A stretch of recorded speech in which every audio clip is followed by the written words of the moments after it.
Hello, everybody. Welcome to London International Animation Festival. This is State of the Mation, animated music videos in the 2020s. And I have some amazing guests here who are making the visual imagery for the best animations around. Music videos get into our psyche, and animated music videos occupy a particular place in our hearts, allowing all sorts of possibilities and merging impossible imagery with someone's song. We're honoured to have some of the best creative animators around here. We'd like to welcome Raman Djafari, Ed Bulmer, Phil Tidy, and Andrew Khosravani. Raman Djafari is a master of complex transitions, surreal interpretations of the human condition, and an overworldly colour palette. His worlds are both encompassing and enchanting. His background in illustration saw him easily transpose his love for alternative realities into animation, film, and music videos. Ed Bulmer. Ed's work is filled with humour and a playful surreality in everyday situations, applying a mixed media approach to his work from 2D and 3D animation to live action puppetry and model making. He creates rich and immersive worlds in which his characters live.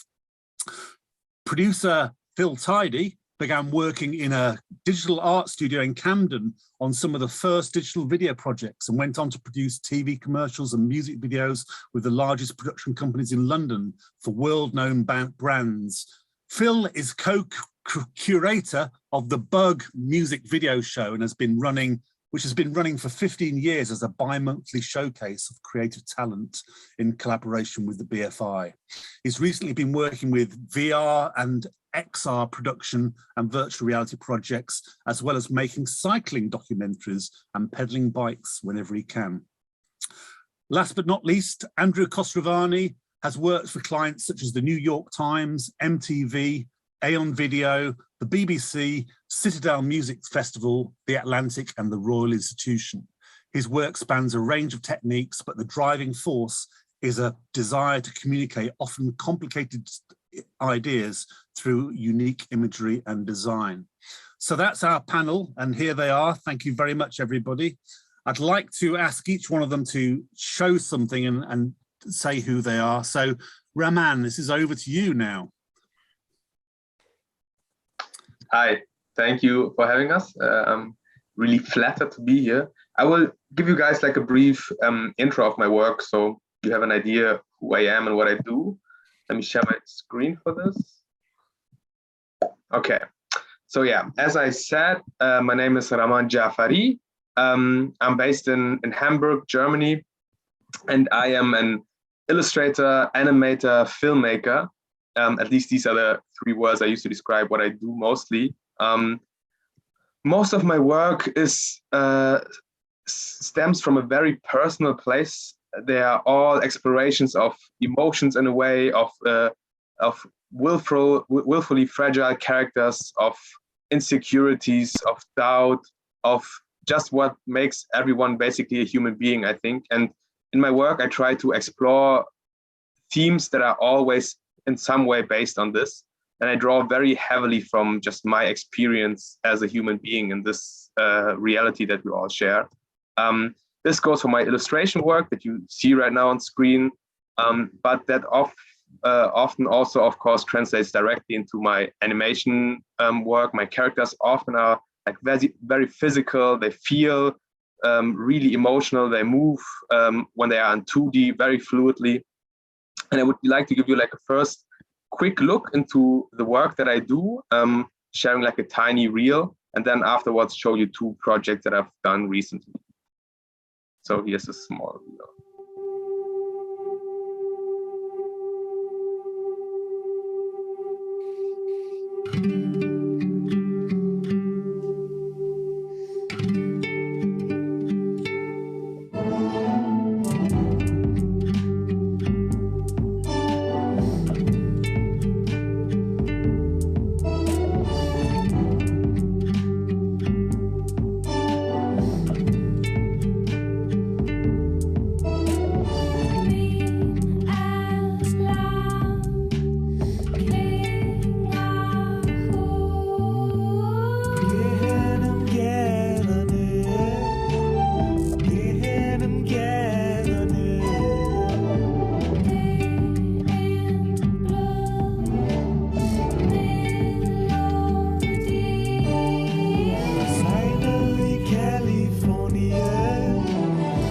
Finally Californian.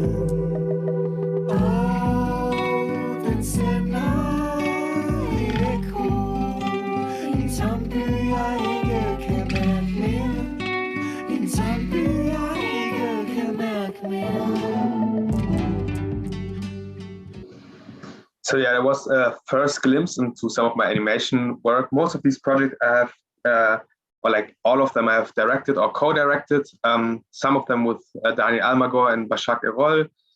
But in general, of course, in animation, there's always several people involved. So here's a list of the people that were part of these projects. I highly recommend to check their work out as well. But one of the two projects I want to show you a bit more about is this music video that I directed for the British band Squid. And I just will give you a quick look into it. Pale teeth and white smiles, they don't care and I don't mind.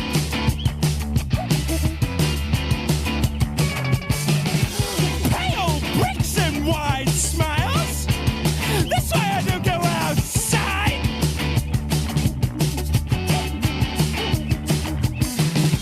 I've got a brand new car right on my drive. But there's pale bricks and white.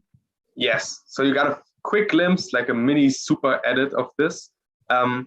This music video basically was one of the projects that really I enjoyed working on last year a lot. It's a video that deals a bit with a sensation that I've experienced a lot actually, which is like this feeling of barely having the power to go outside because you are so afraid of being confronted with everything that you have been told to hate about yourself. And this video is an exploration of this, as well as the moments of meditation that I've experienced and trying to find ways of dealing with that feeling. And it is a very personal project. And for me, music videos, even though they are always a reaction and like a commission piece, they are, for me, always something that I take as a way to create something that means a lot to me and that feels personal and genuine. And a lot of the creative process for me that I put into these projects works directly with the sound and the music that I'm given. But I often have collaborators that I am really happy to work with. For example, in this case, I worked with the animator Barney Abrahams, who gave a lot of these character animations his individual touch. The next project I want to show you is a music video I directed in the middle of this year, which was a video for Elton John and Dua Lipa for the song Cold Heart. Again, a quick glimpse into this project. Some things look better, baby, just passing through. And I think it's gonna be a long, long time till touchdown brings me round again to find I'm not the man I think I am at home. Oh, no, no, no. Cold, cold heart.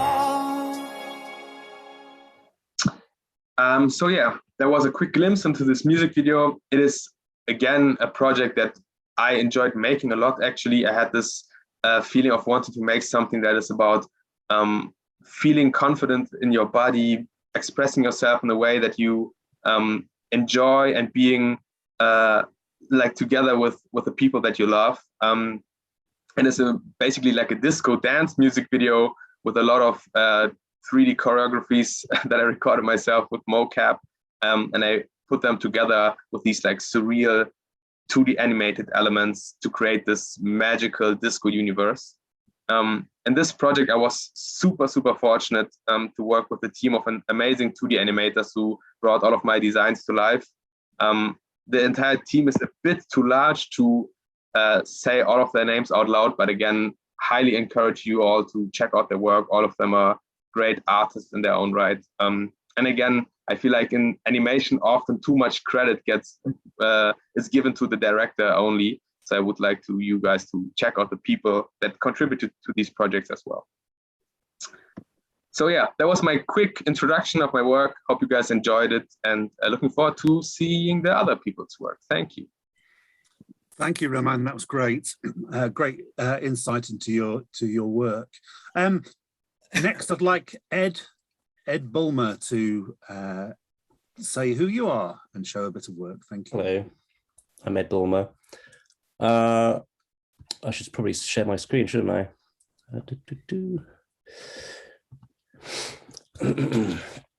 Okay, so yeah, I'm Ed Bulmer. I'm an animation director based in London.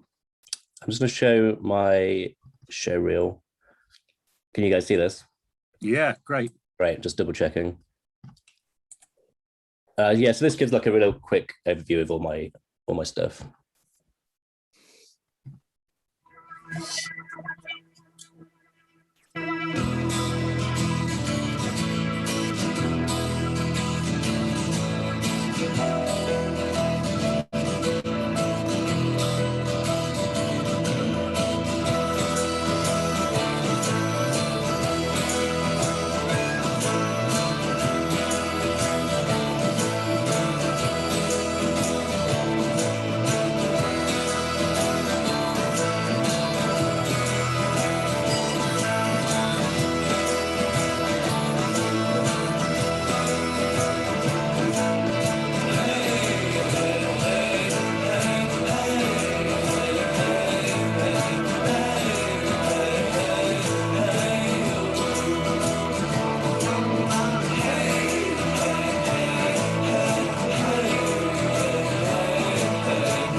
Cool. So yeah, as you can see, I love kind of working across loads of different mediums. I love working in like 3D, 2D, live action puppetry. Kind of my sort of approach to work is always kind of what style and what kind of technique will suit the story the best. So yeah, I'm just going to talk today really quickly about two music videos that I've done. So the first one's, this one is British Bombs by Declan McKenna. Yeah, this was done like live action puppetry and bits of hand-drawn animation. And yeah, that had a 16K budget. And the latest one I've done is Louder Than Words by Pendulum. And that was 2D and live action mix. Yeah, and that had a 10K budget. So British Bombs kind of came in and it was a protest song against the British arms sales. So with the video, what I really wanted to do was kind of contrast like really jolly, kind of really typically English looking things. So it's like a family sitting around a table, and then kind of have something that's kind of that the daughter's noticing there's something not quite right. So having a kind of a disturbing element to it, and which I kind of represent here with these beans. I think this is my favorite shot from anything I've done. It just looks horrible. So yeah, we shot that in with a crew. That's Bertrand Rocourt. He's the cinematographer who I'd worked with a couple of times before. So to save money, we actually shot it inside the production company Partisan, their office. So we like cleared away the desks and everything, and actually just set up this whole like set with this crew and all these lights, and everyone was sort of working on the edges of the curtains, so it was a bit chaotic. Yeah, we had that's Angus who made the puppets, and then you can't see them. Eva and Anita were also puppeteers underneath the kind of sets, and then this is that shot. This 1 second thing. I always think it looks like so much effort for this one like really tiny clip. Everything was all really handmade, kind of very kind of lo-fi. When I first found out there was a £16,000 budget, to me that was a hell of a lot of money. And then 2 days of having a live action crew that just like went. So I really had to embrace the kind of rough and ready, kind of handmade approach, which I actually had loads of fun doing. I think that kind of works with the subject matter as well.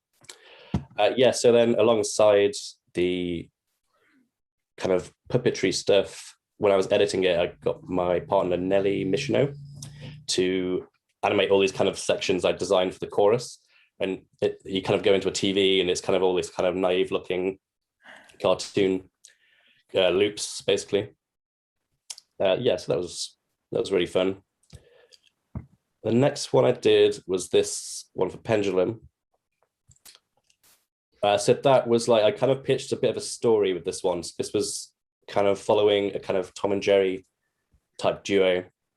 And it was years later after that show had finished, and the mouse or rat character had kind of got onto better things, and the cat had kind of washed up into obscurity. So it's just kind of really just sort of sad video. I filmed it all on my iPhone and then comped in the cat, and it's kind of him wandering around London, kind of thinking about his life and getting hit by buses and things and silly cartoon things. This is, so I downloaded this app called Filmic Pro onto my phone, and then just kind of walked around the streets, kind of filming it all myself, which was really easy. It was just at the end of lockdown, so there wasn't that many people around. Yeah, then I'd go home and animate kind of the character into it and comp him, smooth out the footage. And I really like this kind of degraded, kind of grainy sort of,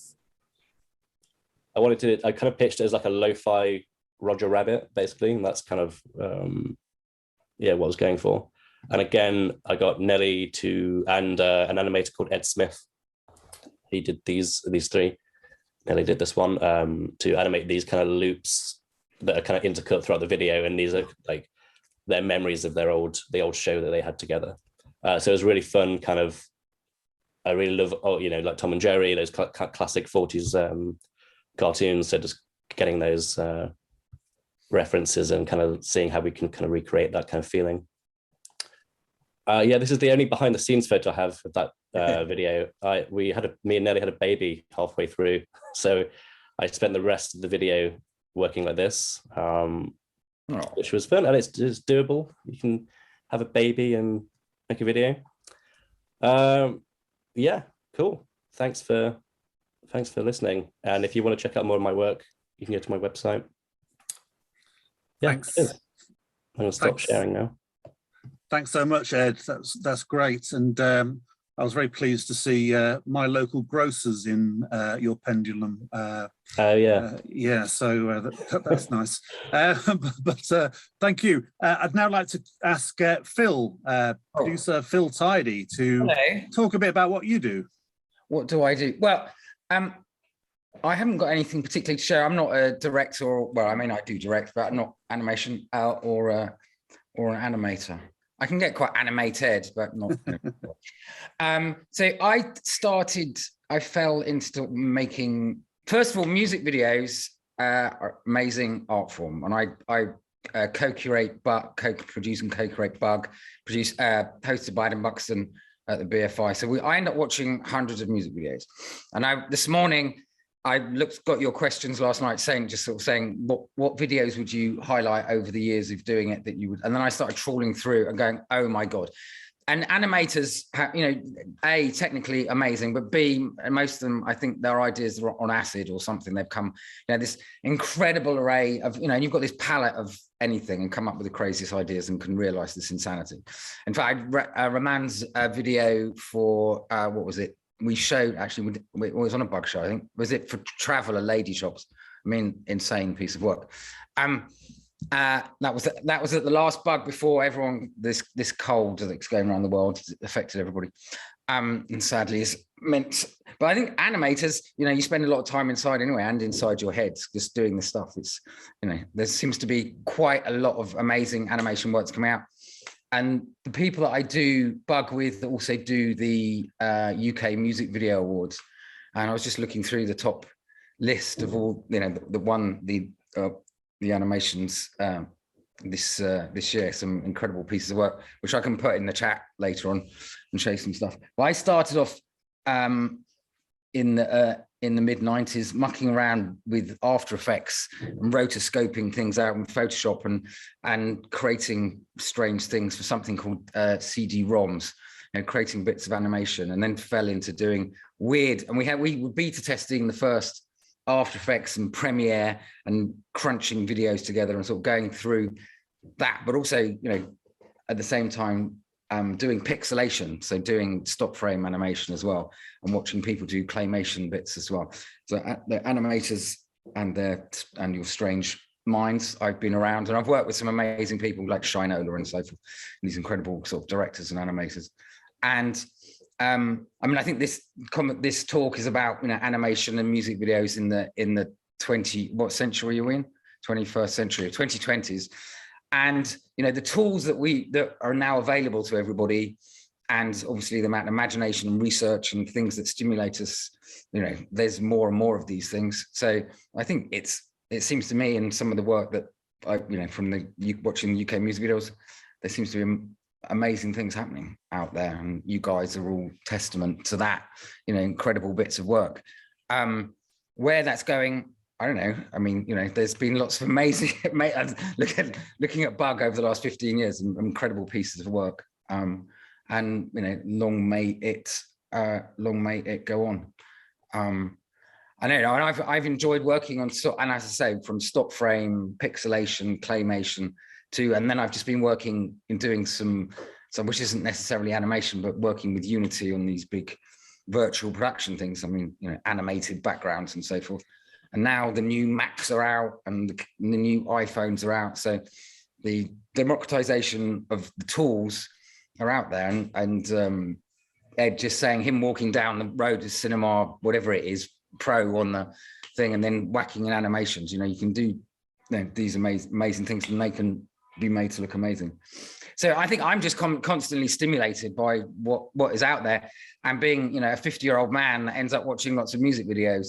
But back when Bug started, there wasn't YouTube, you know, trying to find these things and, you know, these new creative forms. And now there's just so much amazingness out there.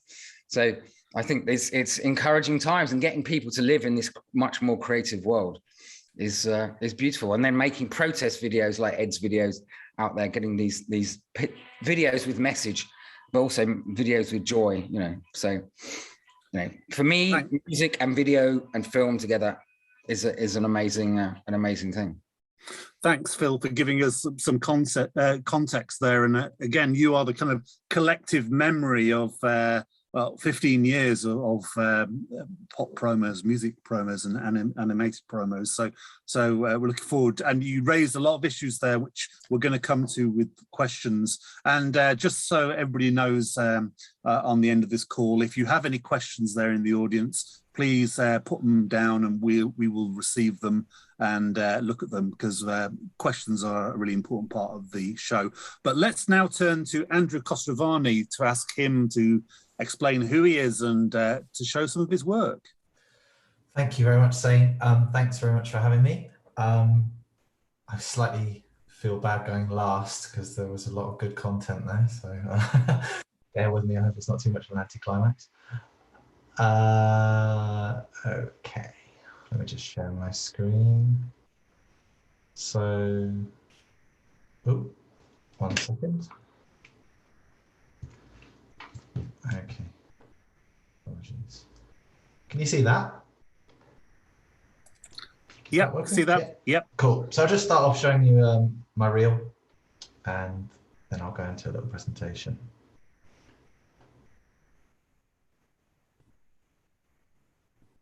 There's no sound. I don't know if you want sound. Oh, is there no sound? Yeah, so if you just unshare, and then next time you go to share screen, just check that little gotcha button, which is there with sound. Yes. We've all been there. It's not letting me. You need a. Okay. 1 sec.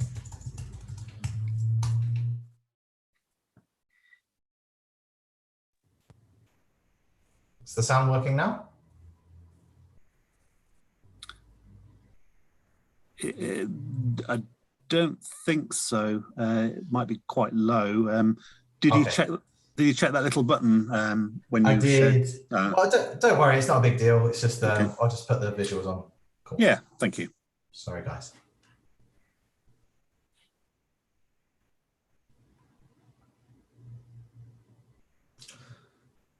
There's quite a jazzy, funky song to it, if that helps.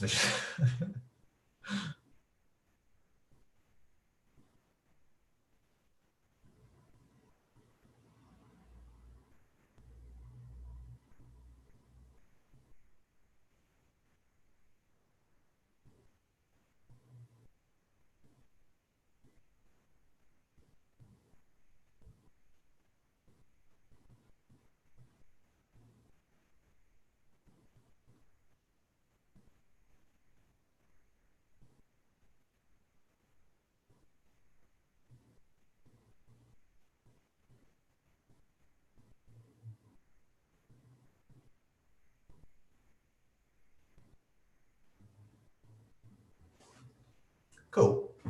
So that's just a little overview of my work. It's from about midway through this year, so it's a little bit outdated, but you get a little overview. And apologies for the sound issues. So my name is Andrew Khosravani.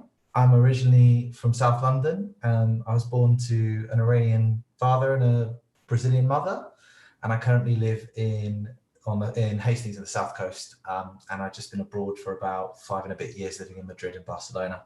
So I just returned not too long ago. I am an animator and director, and I've been doing it for about 7 or 8 years. And I really kind of like stumbled into animation. I was studying at LCC, which is in Elephant and Castle, and I was in graphic and media design. This is a photo of the shopping centre, which unfortunately isn't there anymore, but it really was one of the best spots in London. It was a real cultural hub. But the university was literally where whoever took this photo is probably where the university was. And I was studying there in my final year. I found an old light box and started playing around with it. And I made some terrible work with it. And I presented it for my final project. And I kind of realized that I really liked animation, so I wanted to continue exploring it. So I pretty much spent the next 2.5 years self-teaching After Effects, Photoshop, all those sorts of things. I was doing sort of graphic design and illustration, so I knew how to use Photoshop, but animation was something very different. And this was about 10 years ago. So I built up a portfolio, and then after a couple of years, bit over a couple of years, I got my first real gig, which is a fantastic opportunity at the Royal Institution. For those of you who don't know what it is, it's a science communication institution in central London. It's been around for hundreds and hundreds of years. And they were offering a residency for, they were looking for an animator to basically go on board for 1 year part-time to create animated content from their archives. And it was a really great opportunity to really help sort of start me off. Here's a little clip from the first video I made when I was there, which was about Helen Sharman, who was the first British astronaut, first female astronaut and British astronaut in space. She went up with the Russians. So, so I really enjoyed that. And then when I finished there, I started freelancing. And when I started freelancing is really when I really got into sort of the music video sort of world.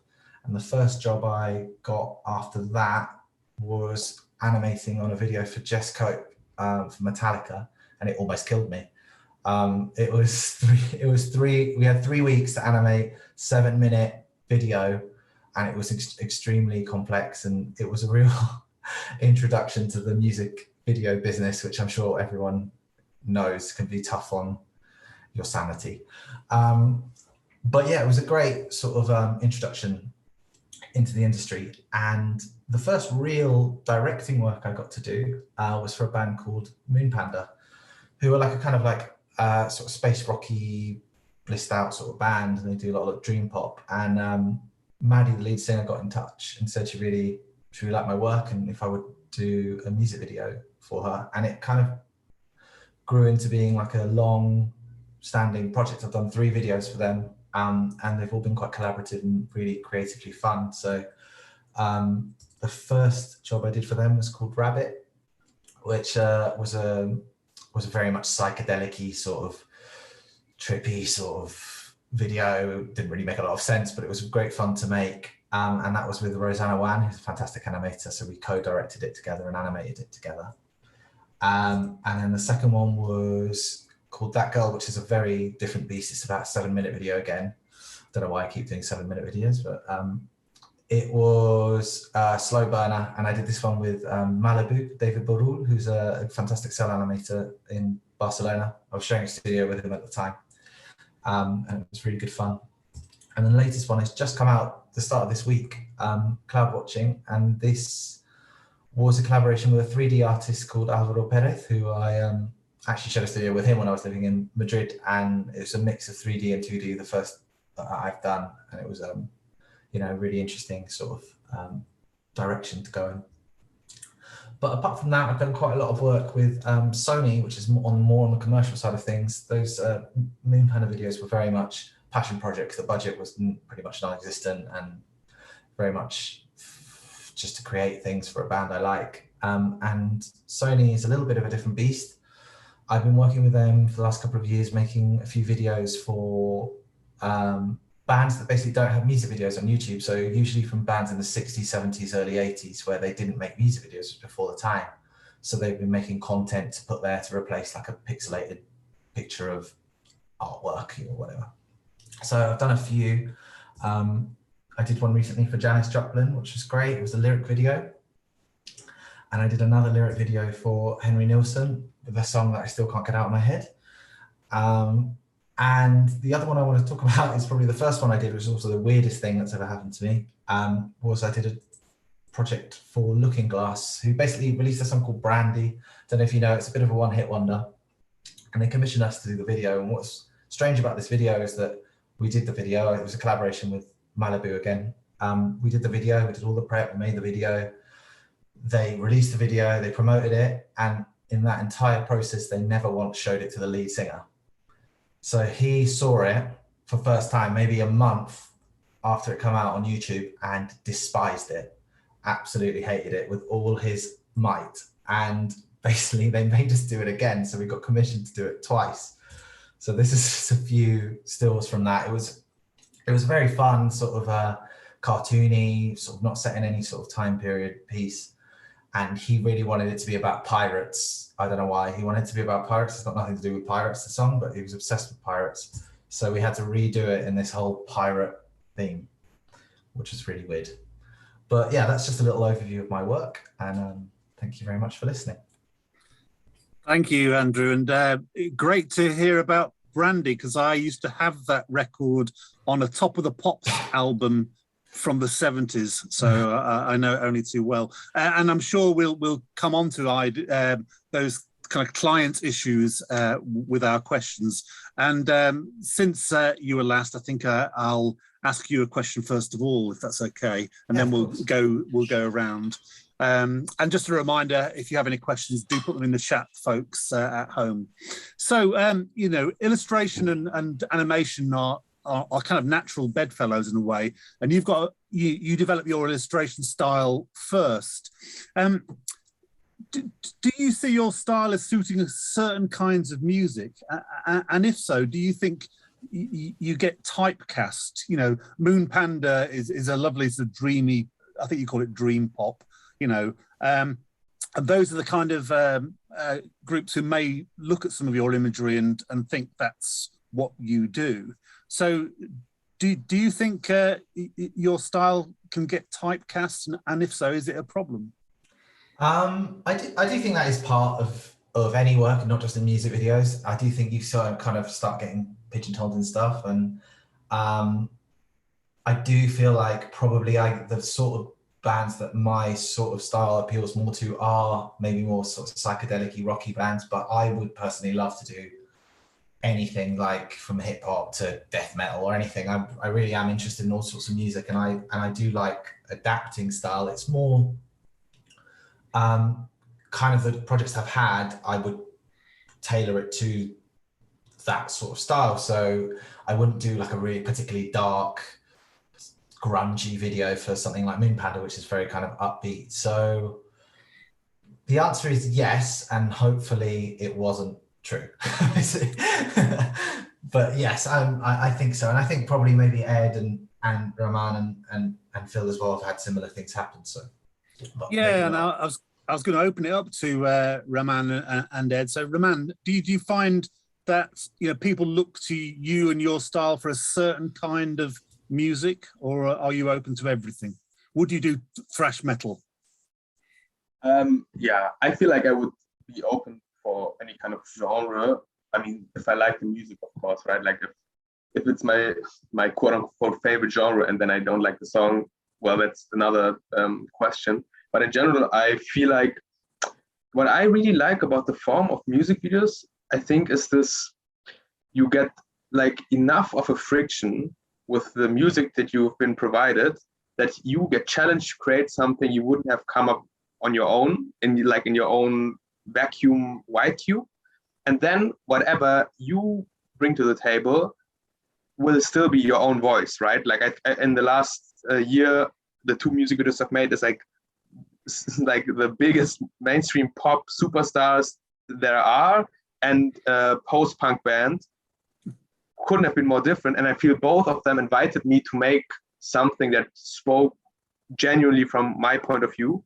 And I love that a lot about music videos. And I think it's actually why why these are the jobs I like to do the most, to be honest, because I feel like whoever comes to me and whatever they expect, they bring something to me that is not from my own perspective, and then I get to interact with this. And yeah, that's totally what I love. And so far it hasn't hurt me, I think. Yeah, and I really like what you were saying in your presentation about, you talked about things that being personal and genuine to you, and you know, some of us can have that kind of image of pop music and music videos as being very kind of coming out of a sausage machine, you know, and clear about your, you know, you're talking about things like being confident in your body as a theme, and these are things that, you know, are kind of big themes that you're applying to you know, the world of animated music videos. Ed, what about you? Do you feel that you could get typecast with your sort of particular mixed media mix? I don't think so. I guess the two videos I've done are so completely different in terms of style. So I think yeah, I don't think people have ever come to me like, oh yeah, we want to do something in your exact style, let's do this. It's always been like, oh, I've had the brief and then I've suggested an idea, and it's kind of gone from that. I think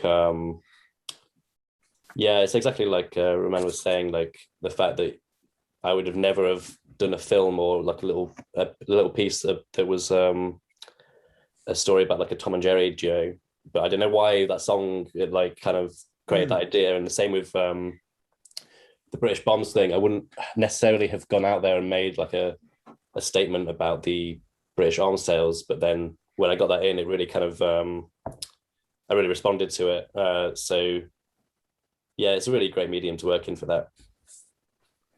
Yeah, and Andrew, you know, again, I'm sorry I'm pushing this, but there's a dreamlike quality to your work. Even your MTV ident has that kind of dreamlike quality to it. Does this kind of imagery, you know, come naturally to you when you work on a song? Is everything tightly storyboarded, or do you work one piece at a time? How do you construct those pieces?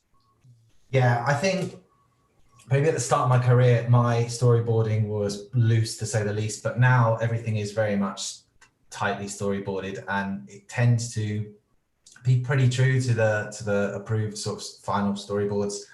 Obviously, there's always some experimentation in there, and things always look a little bit better or different when you're actually making it. But I do try and stick to it. With music videos, I guess you can be more free because, well, depending on the band, but the bands I've worked with have allowed that bit of creative freedom. But whereas other commercial work, they don't want any surprises whatsoever. Everything has to be really sort of like nailed down and you know, has to appease 100 different cooks in the kitchen. But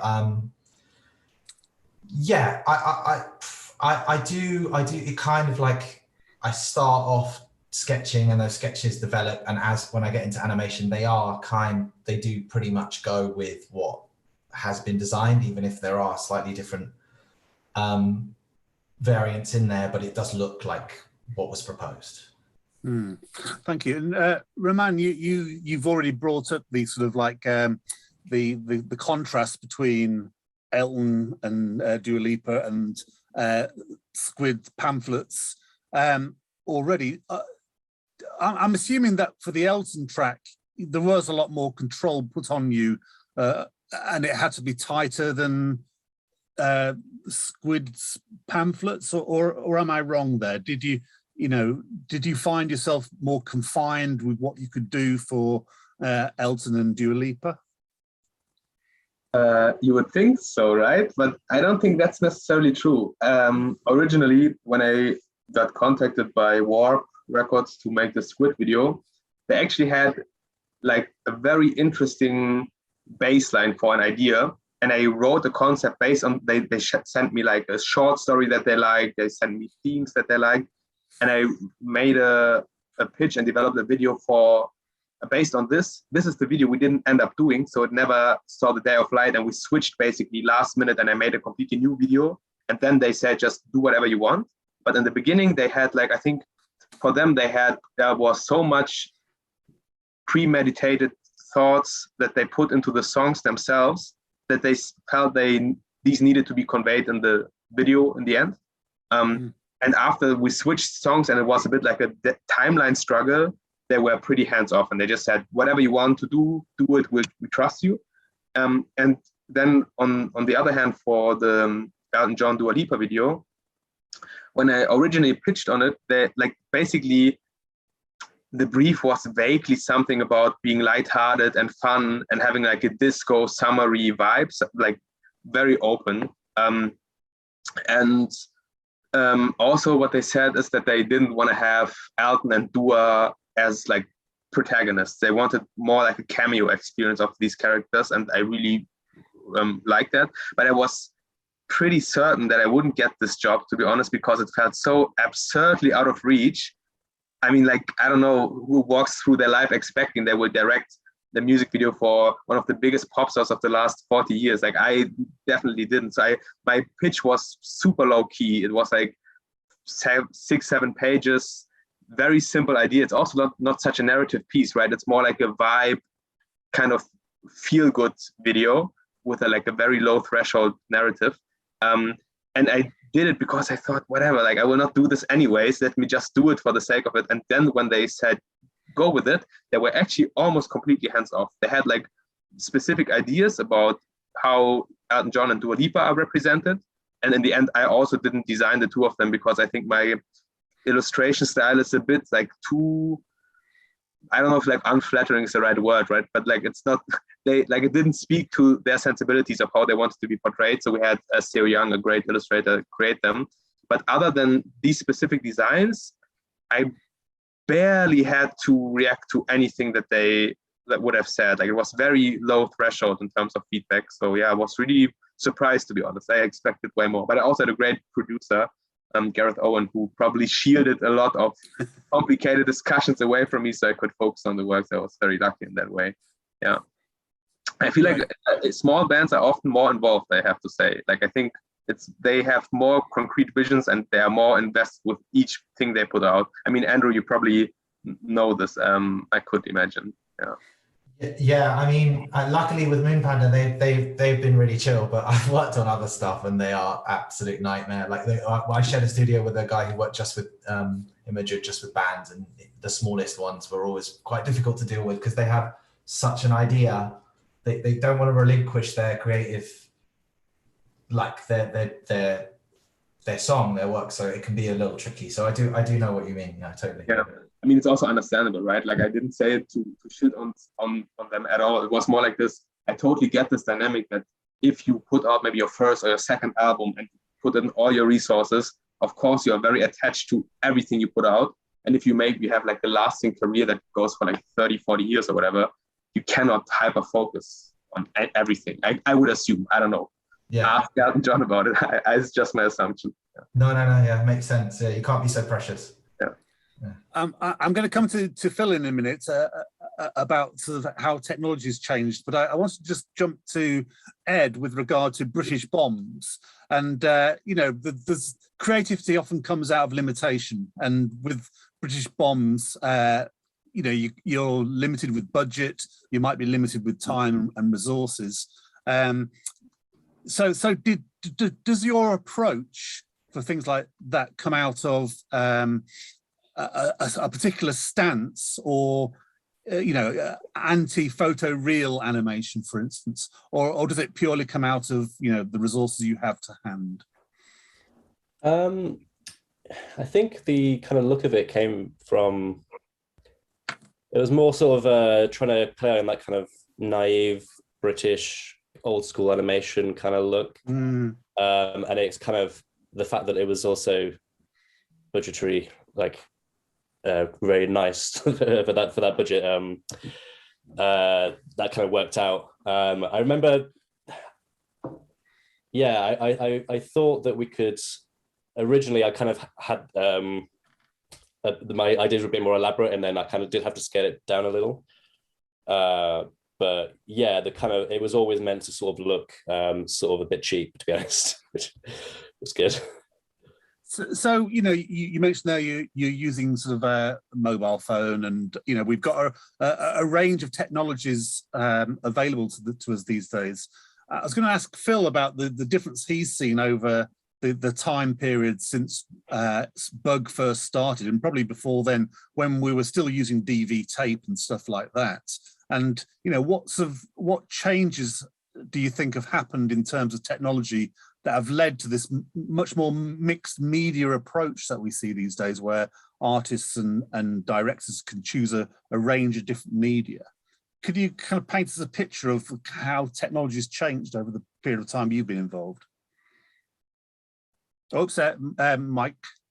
Hello. I said, oh my God. I mean, starting off, I did something that talked at the BFI about how some DOPs got started. And it was, what have you got in the bottom of your fridge, was getting short ends from various production houses, hunting around, going, have you got 100 foot of this, 100 of that, and doing little bits of animation, doing stop framey type things was quite a good way to start making strange little music videos. But then just what domestic VHS recorders, I mean, great directors like Corin Hardy and people like that, they started off making horror films on DV, little whatever, domestic cameras. So I think if people are going to be creative and encouraged to be creative from a young age, then you won't have to shoot on an 8K IMAX super thing. And the joke being at the moment is, what's the biggest thing at the moment is TikTok, which is, first of all, is portrait, and it's at low res, and that's people are doing so much little bits of weird animation on that, and then that's an incredible format. Whereas suddenly I've got the biggest Arri blah blah camera that shoots at whatever resolution, and everyone's demanding, and there's a whole load of people wanting to shoot on 35mm. But unless you've got a good idea, and a good idea can be shot on anything. So I think it's just trying to encourage people to do that. And music video is an amazing testing ground for people that have got more than one idea, and can hone their storytelling and hone their technique. And sometimes the bigger the budget, the more annoying everybody is, so being liberated. And the issue, the reverse of that, as the guys were saying, is that you've got absolutely no money, but the band live next door and they're all over you like a rash, and they've got a real opinion. So I don't think but starting off at, I'm not saying it's at the beginning, but of music videos and promos. But I mean, people that were, the first sort of video artists getting more into the mainstream when the BBC, they had their technical blahs, and Kenny Everett and Steve Barron and other people mucking around with video techniques, and they were animating weird stuff. They didn't quite know what they were doing. I mean, the problem is with the waste, the amount of time that you get to experiment, and back to really scheduling and storyboarding and so forth nowadays, because you can render it from loads of different angles so fast, you can actually you can kind of muck around and give an editor a whole smorgasbord of assets to edit into the video. But if you're doing stop frame, you don't want a wasted frame, because every frame is another 30 seconds of your life that you've mucked around with some claymation. So so it's kind of horse courses, but the technology now, you can start creating amazing things on your iPhone, Yeah, and I was going to ask everybody really, before we got a lovely question from Aslan, so I'll get round to that. But are you all fascinated by kind of low res aesthetic? Is there something about the tactility, the tactile nature of some sort of small pixel low resolution technologies that you like, or would you prefer the cleanliness of 4K or even 8K photo reel? So what's your take on what's happening with different media now? Raman? I don't know. I feel like this question conflates, at least to how I hear it, two aspects. Like, one is low resolution video footage, and the other one is like photorealism as a benchmark. Like I don't know. I don't have an opinion on if I want my videos to be more low res. I think like if I would have the time to do everything in 4K, I would render stuff in 4K. I just have never rendered in 4K because it takes forever, at least with the resources that I have. But with regards to like photorealism as a benchmark of an aesthetic, I think there's probably a lot to say in defense of a photoreal 3D look. To me personally, I think exposing that something is how something is made in animation adds a lot of charm and like tactileness and in a way like vulnerability and fragility to the things that you see. Like for example, in my 2D animation work, all of my 2D characters, I want them to feel like super animated and super like fluid and very bodily and accentuate their physical presence and not imitate realistic movement. But that's also my taste, and I feel like this gives me a way to express something that I want to express. And on the other hand, in 3D, I aim for my characters to be to a degree a bit more limited and a bit more puppet-like and stiff, to also give them this, like I feel like they feel more tangible to me when they're not like super real, trying to be photoreal characters. But that's, I think, a taste thing, and I think yeah, I don't know how you guys think about it, but that's just me. Yeah, I pretty much agree with you. I mean, I would love to see what something looks like at 4K, but my computer would die. So I think it's definitely like the technology just, and is it necessary really? Like most things just put up on YouTube or Vimeo or whatever, you don't really 4K. It's probably for projecting onto a building or something, but which would be cool to do, but I haven't had the opportunity yet. But yeah, I kind of pretty much agree with Raman. Like I try to make, I don't want in my personal taste, my video to look too photorealistic or the characters to look too realistic. It's kind of, for me, it's more like straddling the line between, I don't want them to look too cartoony either. So it's trying to get in between there. That's kind of my battle that I have, and I don't feel like I always achieve it, but yeah. That's kind of where I am. Yeah, and I'm wondering about Ed, you know, would you like to go totally photoreal with, would that do something different to the impact of your work? I've never had the desire, but it could be kind of interesting. I think like in the Louder Than Words video, sometimes I felt like the footage looked too good, but that was part of the idea, was that it was sort of like, you know, kind of found footage, home movie type footage. So I was kind of reducing the quality of the video quite a lot and having that, like you said, those kind of digital kind of bits kind of everywhere. Yeah, I was just thinking, I made a student film and I was using miniatures. It was like CG characters composited into like a miniature set. So that was kind of really satisfying, having like something that was like this big, but that looked completely like, when you had it through a camera, it looks photoreal, I guess. It looked like it could be a large object, but then you could kind of tell that it was also a miniature, and that's what I found really satisfying. But in terms of like photoreal CG, yeah, I mean, if the right idea came along where you could play with it, that would be really interesting. But I haven't had like a specific desire to kind of play with that yet. Okay, great, thanks. I'm going to go to Aslan's question now in the chat. So Aslan asks, how much time or time/work was needed for you guys to be able to professionally work with your craft? So let's just cut that. So tell us, how long has it taken you to get to where you are and to learn this stuff and techniques and also how to work with clients? Raman. I mean, depends on from when you start counting. Like for me, I was always like really determined to do creative work for a living, like very early on as a child, basically. And out of, like, I think even before I finished high school, I started freelancing. I was like, it was also a bit of an compensating anxiety of never being able to do this. And I wanted to get there as fast as possible to just make some kind of money from creative work. So I feel like, okay, I'm on the path to living my life that way. So I started actually with like doing graffiti jobs. I was really into graffiti back then as a teenager. That was my first like paid work, and I was like 15 or something.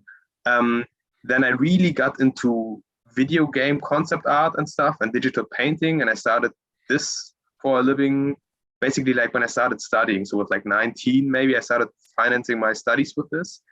And then like these transitions, they were like very gradual. Then I went into editorial illustration a little bit, and then I somehow fell face forward into my first animation project without ever having done animation. I just learned on the job.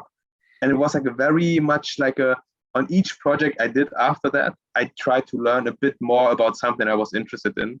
And so there's no really like, at this point, I started finally achieving whatever I wanted to achieve. And I think it's still very much a process. So yeah, it's very gradual for me, I have to say. And Andrew, you've already sort of told us a bit about your kind of jump from illustration to animation, but that move into animation, how long was that smooth, or what were the main key points of that development into animation for you? It was not smooth. I basically was a terrible illustrator. When I finished university, my illustrations were they're very different to what my work is now. It was very much like I did it with like watercolor pencils, and it was really hyper detailed.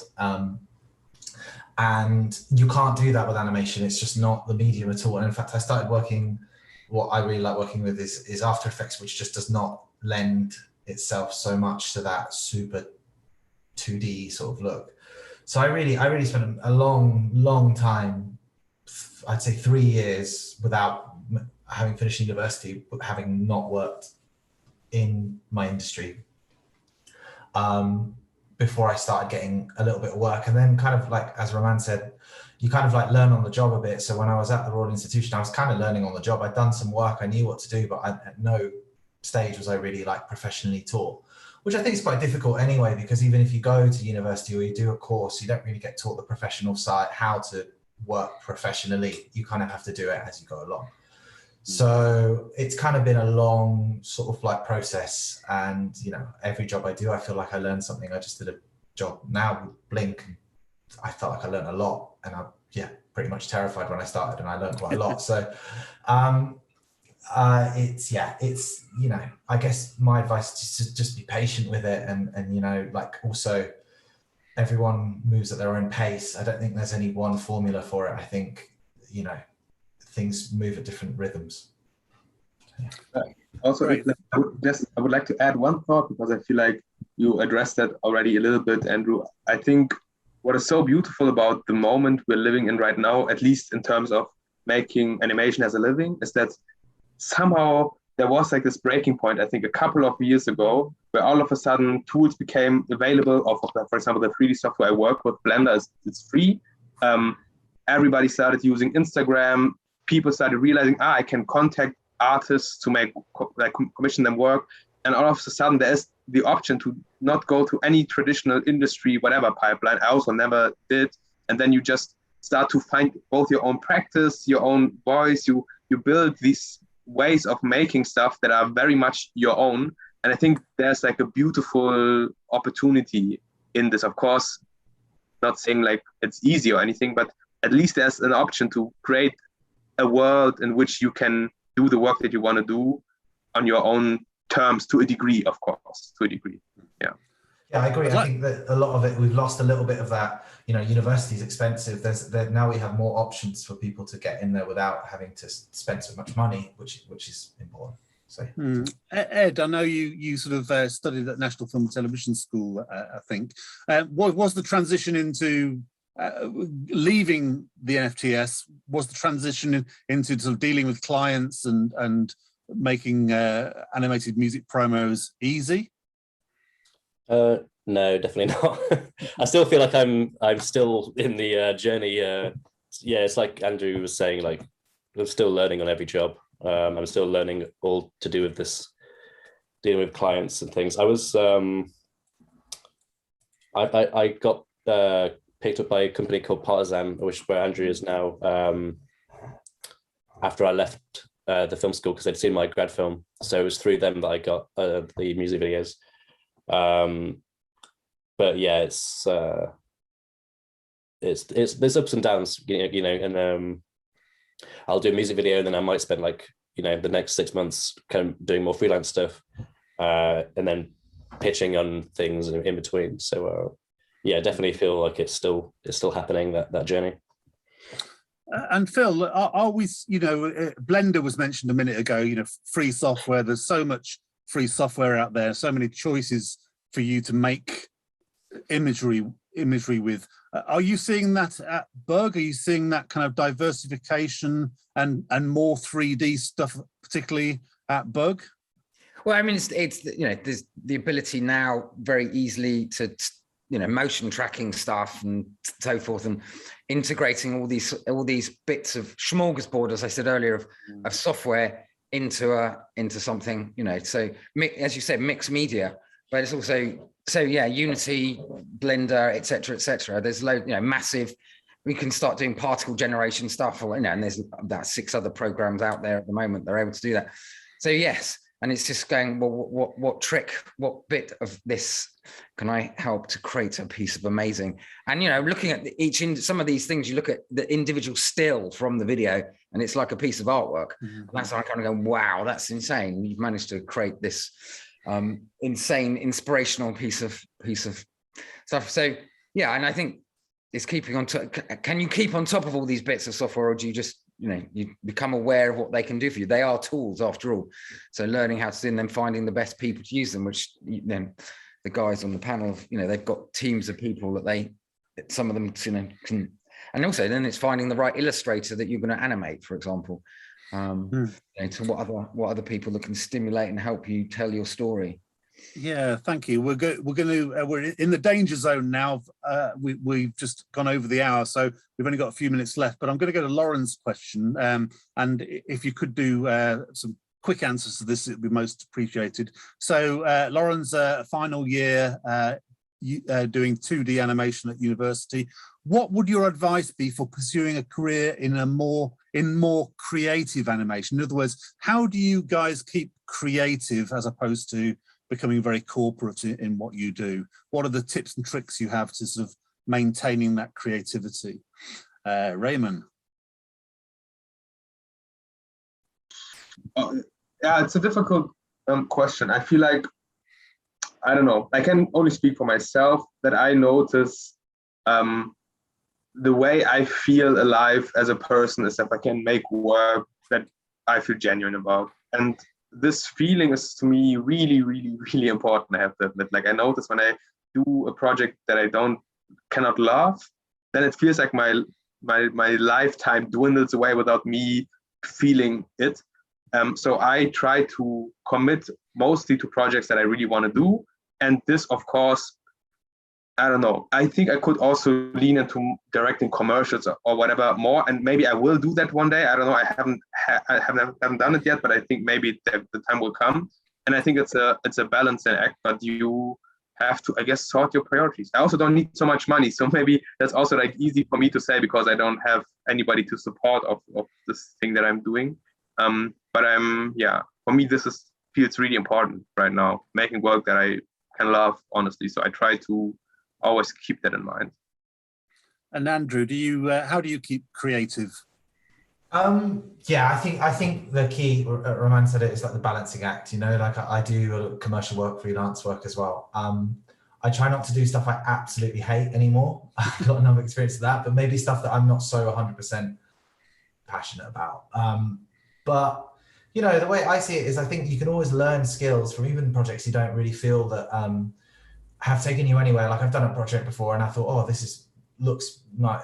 It's not nice, whatever, but I used that technique in a different video that I loved. So I kind of try and see it in that sort of, there's always a little silver lining. And also passion projects, just do stuff for yourself, or for, you know, like music videos are great for that because it's not necessarily for yourself, but it's like a springboard to really sort of project your own artistry onto. And I think that's what's quite beautiful. So it's kind of like just balancing it. You can't, I think, personally, if I were just to do passion or really creative projects, I might run out of ideas. So it's kind of sitting in that little middle ground for me personally. Thank you. Ed, how do you keep creative? Yes, it's something you guys were saying. I've got a sketchbook. I'm pretty much always drawing. I think actually I was just thinking about it because I have had to, I have had to do really boring jobs and things, really corporate kind of things. But then quite often that's when I'm really creative because I'm spending all day doing something quite boring. It's still animation, so it has that element of fun. But then in between waiting for renders or in the evening or in the morning before, I'll be desperate to sort of draw and create or do little experiments with some software. So actually some of those times when I have been doing those kind of jobs have been really kind of fruitful for just sort of like creating like a new look or like just creating like a little loop or something that I've kind of, oh, that's kind of cool. And you post on Instagram and then you might do a few more in that kind of. So yeah, I guess my advice is just to keep making stuff, even if you end up doing things you're not really into. Great, thanks. Now here's a question for all of you, because we're coming to the end now, and that is if you could give me some things that our audience here, you think they should really see in terms of animated music videos, or music videos in general. What's out there that you really rate or you've seen that you think that particularly sort of students should see right now and learn from. So Phil, again, are there any things in the back catalogue? Back catalogue, things that, looking at people like Syriac, because he's one of the craziest, maddest people, but he's there. And then I was just looking at artists that are expressing the visuals to their own music. And then someone like Chad Van Galen, who's an amazing, crazy acid brainiac musician / illustrator, and some of his stuff. And he's worked with other artists.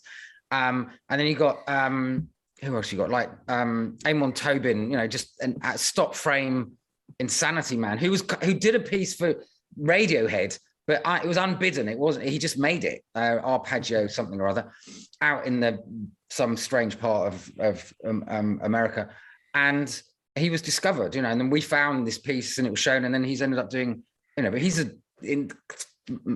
stop frame absolute lunatic, a man, that's a passion project and a piece of whatever that you've managed to do. So those things are kind of cool.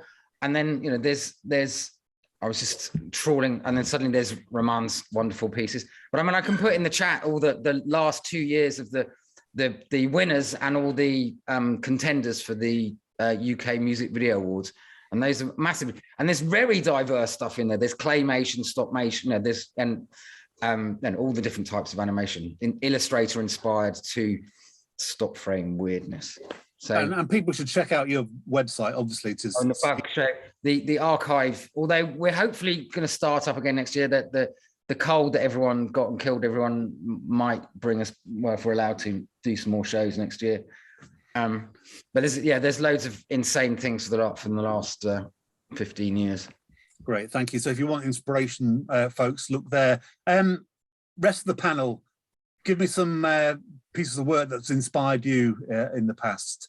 Anybody got anything?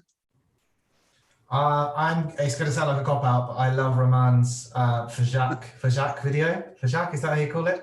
The one where they're in like Berghain and with the pills. That's what's the name of the song? Something of Love. I can't remember it now, but I could never live without you by my side. That's one of my favorites. That really I really love that one. Any other inspiration from Raman or Edward? I'm just trying to. Oh, sorry. Do you want to go? No, please go first. My mind always goes blank when people ask me this. I've actually, I've gone to my Vimeo or YouTube or whatever, got a bunch of videos saved. One that's kind of sticking out as one of my favorites from recent years was, I think it's called like Angels or something by Mr. Jukes. Oh yeah, that's great. Over at Strange Beast. That's wicked. That's really. That's by I Saw John, I think. I saw John first. Yeah, that's it. Yeah, I love that video. I've rewatched that loads of times. There's many I could list if I just had, yeah, my mind's gone blank a bit. Yeah, I always put people on the spot with this one. So Raymond, over to you. Yeah, there's of course plenty. I will say three. Two of them are friends of mine. A friend, Inga Biermer, who I've also worked with in the past. She put out an amazing music video for Leonie, which I really like. Check my work out. Then two friends of mine, Bianca Peruzzi and Lucas Kober, they made an amazing music video for the band Himmelrum. It's like mixed media, live action and 3D by Ida Listener. So yeah, this one I would really recommend.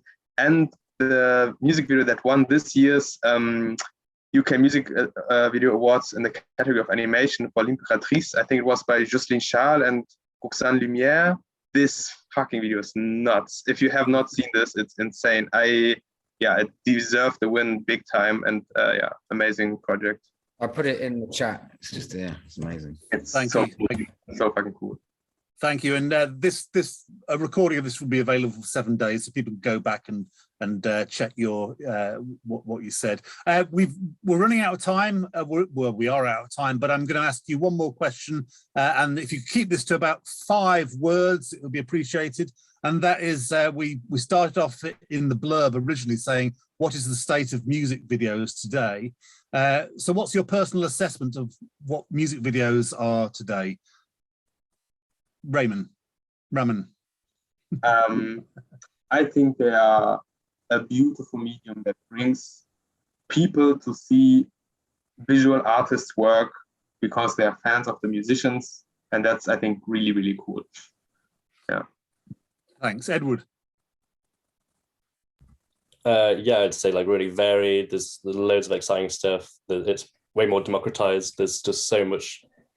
There's so many people making things for like bands they really love. Yeah, hugely varied and really inspiring. Phil, what's your assessment of music videos today?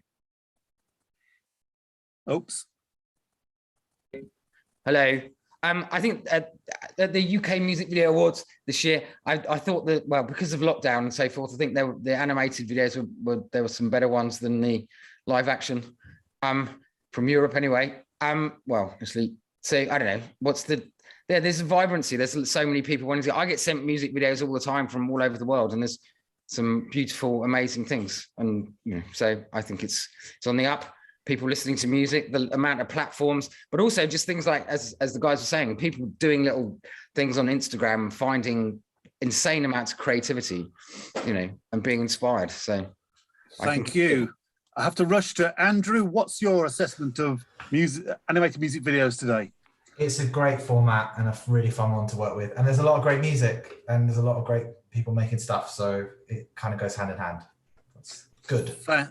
Thank you. And there you have it. That's a prescription. So thank you. And it's clear from all of you that, animated music videos need passion and obsession in equal amounts, and you've all got it. And so the future of animated music videos is safe in your hands. So thank you very much for joining us. Thank you, audience. And let's hope we see a lot more of your work in the very near future. Bye-bye. Bye-bye.